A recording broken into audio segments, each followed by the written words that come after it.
எல்லாருக்கும் வணக்கம். ரோட்டில் இந்த மாதிரி ஆடுங்கள் எல்லாருமே அவுத்து விட்டுறாங்க. அதாவது சின்ன சின்ன குட்டி ஆடெல்லாம் கூட இருக்குது. பெரிய ஆடு கூட நான் பரவாயில்ல. சின்ன சின்ன குட்டி ஆடுங்களாக வருது. இங்கே பாருங்கள், நடு ரோட்டில் நிற்குது, கார் வருது. இதை சரியாக ப்ராப்பராக கைட் பண்ணாமல் அப்படியே அவுத்து விட்டுறாங்க. நிறைய ஆடுகள் பார்த்திங்கன்னா ரோட்டில் அடிபட்டோன்னா கை கால் உடஞ்சி அது ரொம்ப கஷ்டப்படுது. தயவுசெய்து ஆடு வளர்க்குறவங்க எல்லாருமே, ஆடு மாடு வளர்க்குறவங்க எல்லாருமே ரோட்டில் அவுத்து விடாதீங்க. ஏன்னா அடித்து போட்டு அவங்க போயிட்டே இருக்காங்க. பக்கத்தில் அந்த ஆட்டு ஓனர் யாராவது இருந்தாலும் பரவாயில்ல, யாரும் இல்லை, அடித்து போட்டு போயிடுறாங்க. இங்கே பாருங்கள்,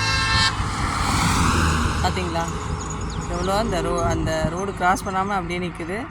நிறைய கார் வருது, இது வண்டியெல்லாம் வருது. இதை கவனிக்காமல் இருக்கிறோம். தயவுசெய்து ஆடு மாடு வளர்க்குறவங்க எல்லாருமே பார்த்தீங்கன்னா, இங்கே பாருங்கள், ஆடு வருது, வண்டி வருது.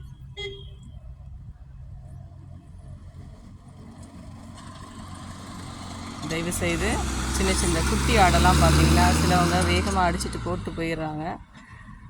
அதனால் நமக்கு பார்க்க கஷ்டமாக இருக்குது. தயவுசெய்து கொஞ்சம் இந்த மாதிரி குட்டி குட்டி ஆடெல்லாம் வளர்க்குறவங்க பக்கத்துலேருந்து மேய்ங்க. தேங்க்யூ.